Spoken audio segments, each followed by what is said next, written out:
আসসালামু আলাইকুম বন্ধুরা, কি অবস্থা সবার? কেমন আছেন সবাই? আশা করি সকলেই ভালো আছেন। আমিও আলহামদুলিল্লাহ ভালো আছি। আজকে আমি আপনাদেরকে দেখাবো যে কিভাবে আপনারা একটা ল্যান্ডিং পেজ তৈরি করবেন, সেই সাথে সেই ল্যান্ডিং পেজের মধ্যেই চেকআউট সেকশন থাকবে। আর এটা হবে কার্টফ্লো প্লাগইন দিয়ে। আমরা গতকাল দেখছিলাম যে কিভাবে আমরা ল্যান্ডিং পেজ তৈরি করতে পারি। আজকে আমরা দেখব যে ল্যান্ডিং পেজের সাথেই চেকআউট পেজ কিভাবে অ্যাড করতে পারি এটা। তো চলুন শুরু করা যাক। সর্বপ্রথম আমি প্লাগইন ইনস্টল করে নেব, কার্টফ্লো প্লাগইন। চলুন ইনস্টল করা যাক। কার্টফ্লো, এই যে আমাদের কার্টফ্লো প্লাগইন ইনস্টল করে নিলাম। ইনস্টল করার পর অ্যাক্টিভ করলাম।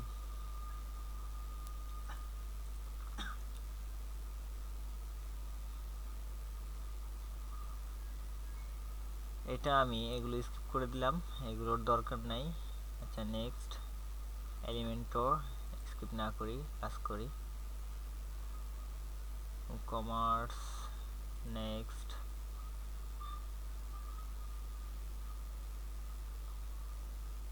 নেক্সট, নেক্সট, ওকে।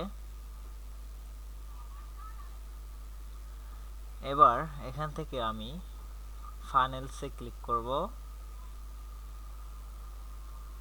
ফানেলস থেকে ক্রিয়েট ফানেল একটা ক্রিয়েট করব। এখান থেকে আমি একটা টেমপ্লেট ইম্পোর্ট করে নেই, সেটা হচ্ছে পেট ফুড। এটা আমি ইম্পোর্ট করে নিলাম। ওকে, এটার একটা নাম দেই। আচ্ছা, টেস্ট নাম দেই, দিয়ে ইম্পোর্ট করলাম।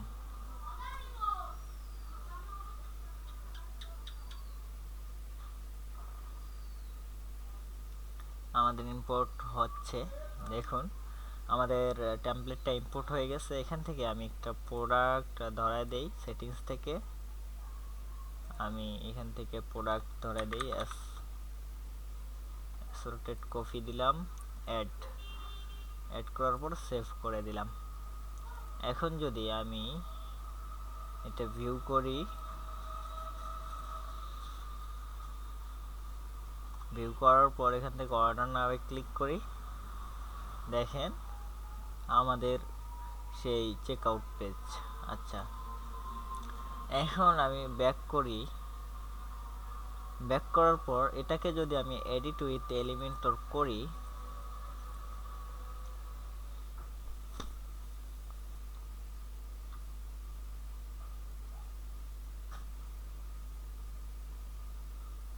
আসতে দেন, একটু ওয়েট।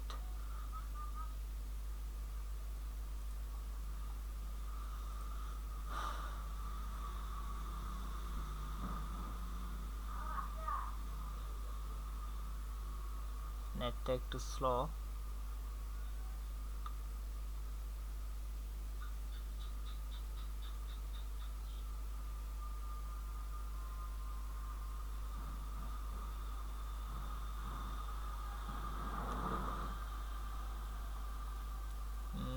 একটু সময় নিচ্ছে, আমি একটু স্কিপ করে আসছে। এখানে যদি আমি চেকআউট ফিল্ডটা নেই, এখান থেকে আমি যদি CHECK, এই যে কমার্স চেকআউট, এখানে কিন্তু আমরা চেকআউট ফর্ম ফিল্ডটা পাচ্ছি না। এই যে এরকম একটা কই গেল,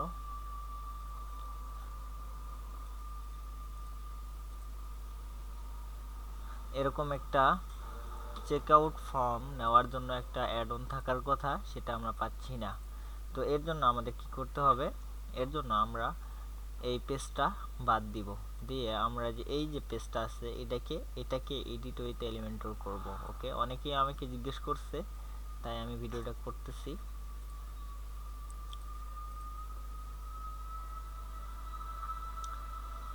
আমরা যেহেতু এই পেজটাতে এই অপশনটা পাচ্ছি না, সুতরাং আমরা যদি চেকআউট পেজটাকে ল্যান্ডিং পেজ বানায় ফেলি, তাহলে কিন্তু আমাদের প্রবলেমটা সলভ হয়ে যায়। তো চলুন দেখাই দেই কিভাবে আপনারা এই কাজটা করবেন।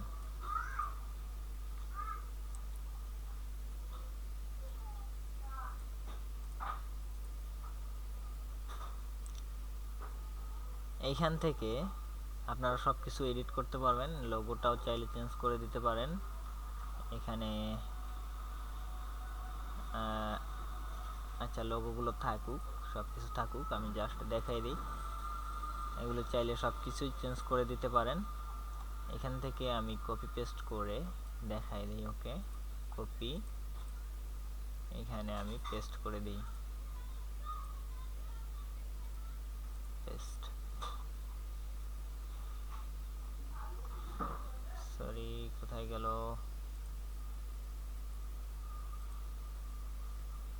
আচ্ছা, একটা সেকশন নেই, এখানে যদি আমি পেস্ট করি,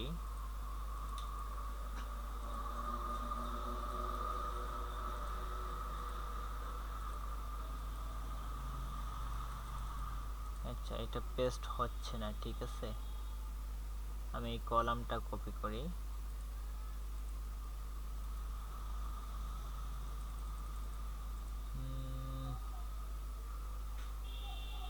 কোনোটাই পেস্ট হচ্ছে না। এখানে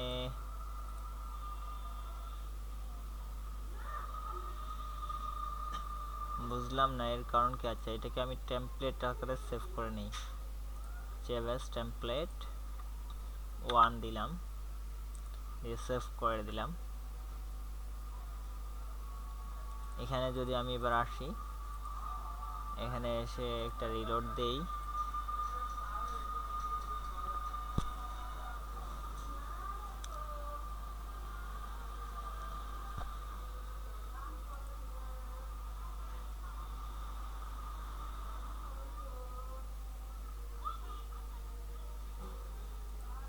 একটু আসতে দেন।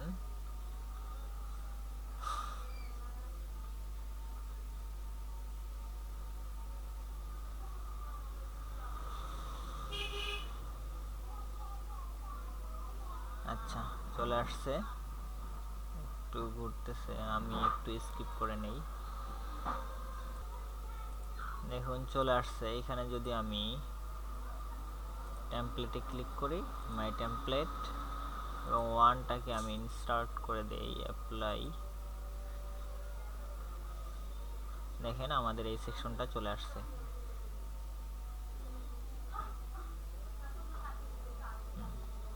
এই তো দেখেন আমাদের সেকশনটা চলে আসছে। এবং আপনি চাইলে এই ফিলটাকেও নিজের মতো করে ডিজাইন করতে পারেন। এখানে সব কিছু দেওয়া আছে, এখানে কয়েকটা স্টাইল দেওয়া আছে। মডার্ন চেকআউট, দেখেন চেঞ্জ হয়ে গেছে এর ডিজাইনটা। এরপর মডার্ন 1 কলাম, শুধুমাত্র 1 কলাম। এরপর 2 কলাম, আচ্ছা 2 কলাম। বাকি দুইটা যে স্টাইল আছে, এই দুইটা প্রো ভার্সন নিতে হবে, তাহলে আপনি অ্যাভেলেবেল পাবেন, তাছাড়া পাবেন না। তো এরপর এখানে আপনি যে কোনো ধরনের ডিজাইন করে এটাকে ল্যান্ডিং পেজ হিসেবে দেখাই দিতে পারেন। এগুলো সব কিছু এডিটেবল, এডিট করতে পারেন, ডিজাইন করতে পারেন, স্বাভাবিক। এরপর এখান থেকে আপনি এখানে যদি সেটিংসে ক্লিক করেন, করার পর ফিল্ড এডিটর, এখান থেকে কাস্টম ফিল্ড এডিট করতে পারেন। এরপর বিলিং ডিটেলস অ্যাড করতে পারেন।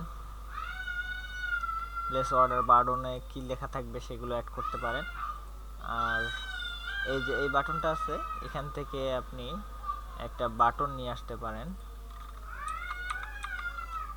শুধুমাত্র বাটনটাকে আপনি ডাইনামিক করে দিতে পারেন আইডির মাধ্যমে। এখানে যদি আপনি, সরি এটাতে না, এই যে এটাতে, এখানে আপনি একটা বাটন নিয়ে আসতে পারেন। ওকে,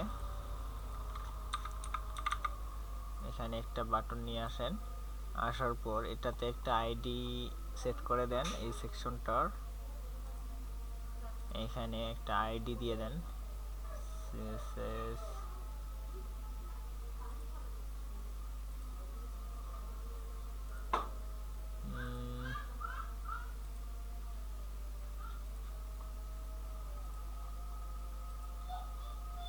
আচ্ছা এখান থেকে একটা আইডি দিতে পারেন, আইডি হইতেছে চেকআউট। ওকে, আচ্ছা আমি চেক দিলাম শুধুমাত্র। এটাকে কপি করে আপনি এই বাটনে যদি ধরায় দেন লিংক হিসেবে,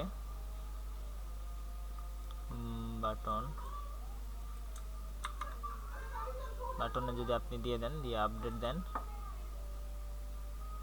দেওয়ার পর এখানে যদি ক্লিক করেন দেখেন এখানে চলে আসতেছে। এরপর এখান থেকে আপনি সেটিংস থেকে স্ল্যাক চেঞ্জ করে দিতে পারেন। এখানে দেখে দেখে সব কিছু আপনি কাজ করতে পারবেন। এখানে ডিসপ্লে প্রোডাক্ট ইমেজ, এখানে যে প্রোডাক্ট ইমেজটা শো করতেছে কোথায় গেল, আচ্ছা আউটপুটে যদি আমরা দেখি তাহলে বুঝতে পারবো। প্লেস অর্ডার, এই যে প্রোডাক্ট ইমেজ, এটা চাইলে আপনি এখান থেকে অফ করে দিতে পারেন। এখানে যদি প্রোডাক্ট ইমেজ অফ করে দেন, দিয়ে সেভ চেঞ্জেস করে দেন, দেওয়ার পর এখানে যদি রিলোড দেন দেখেন প্রোডাক্ট ইমেজটা চলে গেছে। তো আজকের ভিডিও এই পর্যন্ত। সবাই ভালো থাকবেন, সুস্থ থাকবেন। আল্লাহ হাফিজ, আসসালামু আলাইকুম।